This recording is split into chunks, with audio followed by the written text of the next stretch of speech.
Chers élèves, bonjour.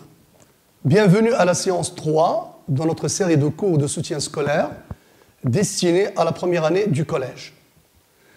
Notre séance est une séance de lecture. Elle s'intitule « Présenter le programme quotidien d'une écolière ». Notre leçon de lecture se déroulera en 5 étapes. Étape 1, lire et écouter le texte. Étape 2, comprendre le texte. Étape 3, réfléchir sur le texte et son thème. Étape 4, regrouper les éléments du texte. Étape 5, retenir.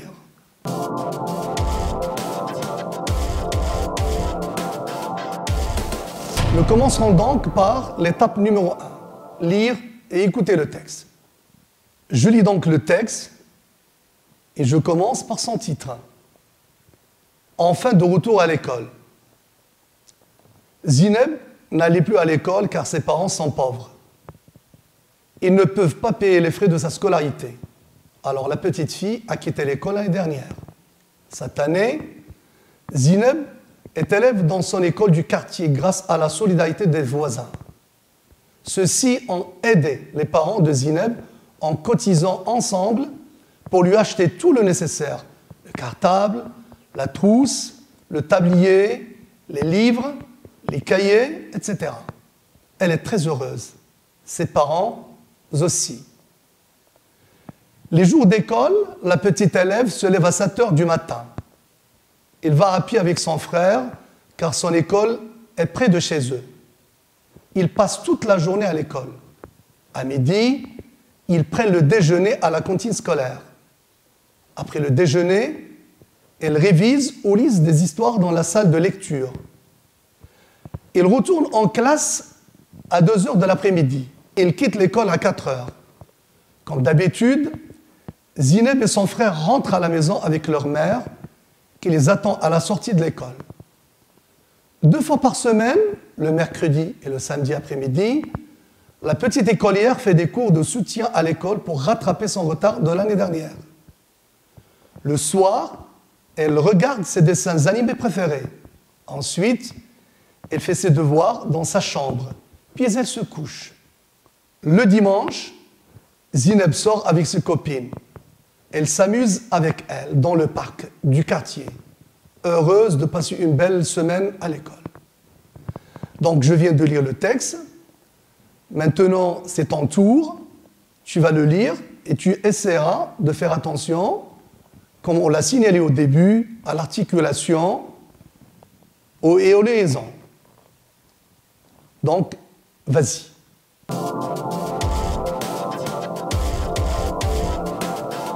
Maintenant, nous passons à la deuxième étape, comprendre. Je vais lire des phrases en relation avec le texte.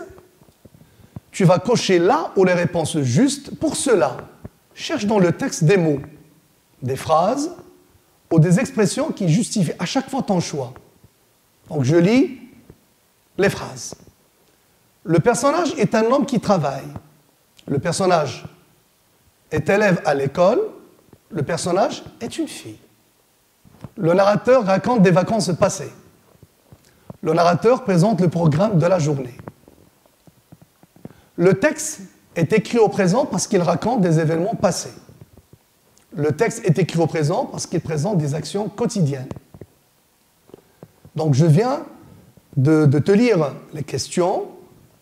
À toi maintenant de trouver des éléments de réponse. Donc tu as jusqu'à 5 minutes pour chercher ces éléments dans le texte qui est en face de toi. Passons maintenant à la correction. Le personnage n'est pas un homme qui travaille, car il s'agit dans le texte d'une fille. Le personnage est effectivement élève à l'école. Nous relevons dans le paragraphe 1. Zineb est élève. Nous relevons également au paragraphe 2, la petite écolière. Le personnage est une fille. Elle s'appelle Zineb. Le personnage ne raconte pas des vacances, car le texte parle de l'école et non des vacances. Le narrateur présente le programme de la journée de Zineb. Il présente ce que fait Zineb pendant les jours d'école. Nous pouvons bien évidemment relever des verbes qui le montrent. On peut citer à titre d'exemple se lever, aller à l'école, déjeuner à la cantine, réviser. Le texte est écrit au présent, il ne raconte aucun événement passé. Le texte est écrit au présent parce qu'il présente des actions quotidiennes. Le texte présente ce que Zineb fait durant sa semaine d'écolière. On peut citer les jours d'école, au paragraphe 2. Nous passons maintenant à l'étape numéro 3, et qui porte le titre de « Réfléchir ».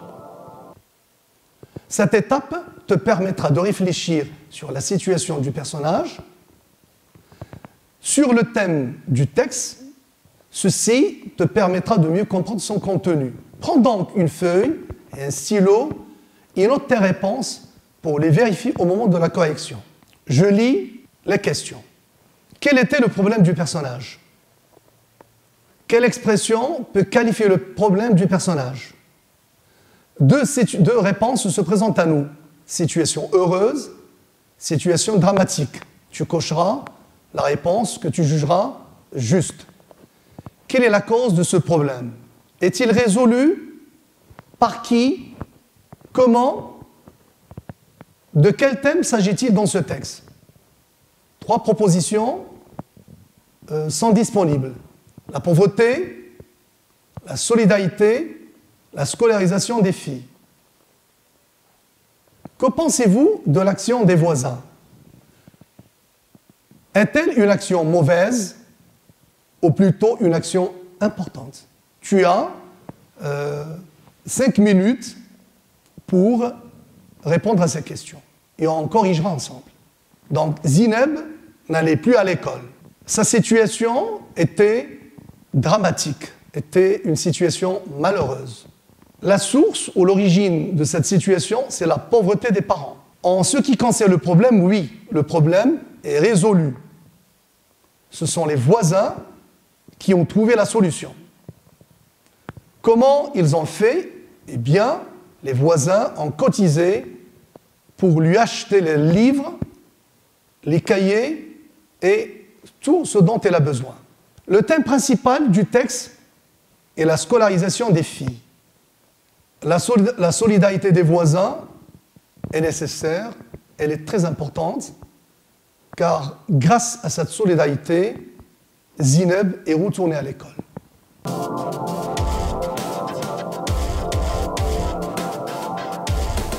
Nous arrivons à l'étape 4. Regrouper les éléments du texte. Nous disposons de 2 exercices. Dans le premier exercice, tu relèveras le vocabulaire de l'école, puis celui de la solidarité. Nous te proposons un exemple. École, solidarité. Pour école, on relèvera le mot école. C'est un mot que l'on a cherché dans le texte. Pour la solidarité, on relèvera en cotisant. C'est également un mot que l'on a cherché dans le texte. Maintenant, c'est à toi de faire l'exercice. Tu disposes de 3 minutes pour compléter les 2 listes. Passons maintenant à la correction. Pour l'école, nous avons trouvé les mots suivants. L'école, frais de scolarité, élève, son école, cartable, trousse, tablier, livre, cahier, cantine scolaire, révise, salle de lecture, classe, écolière, cours de soutien, devoir. Ce sont tous des mots qui ont été pris du texte.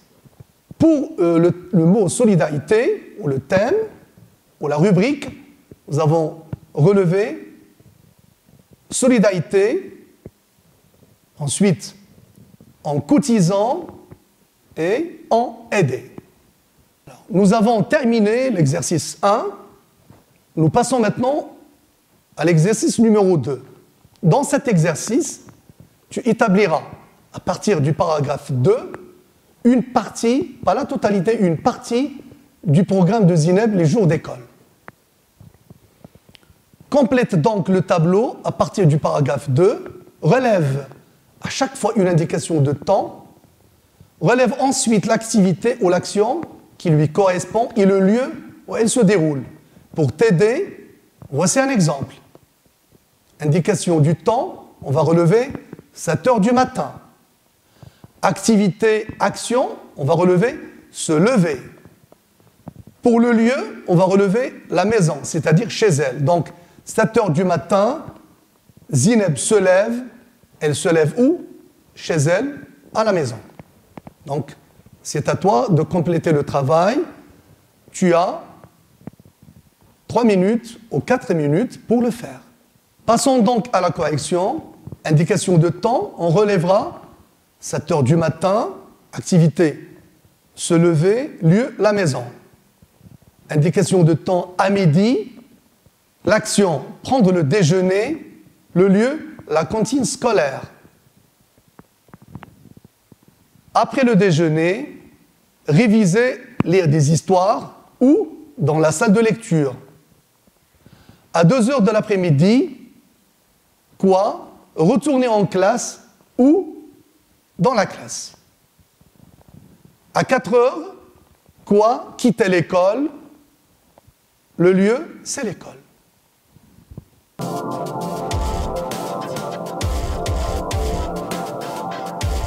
Nous sommes maintenant à l'étape 5, l'étape finale de la séance. C'est une étape qui s'intitule « Retenir ». C'est une étape qui présente une sorte de synthèse ou de résumé de l'essentiel de ce qui a été dit et fait.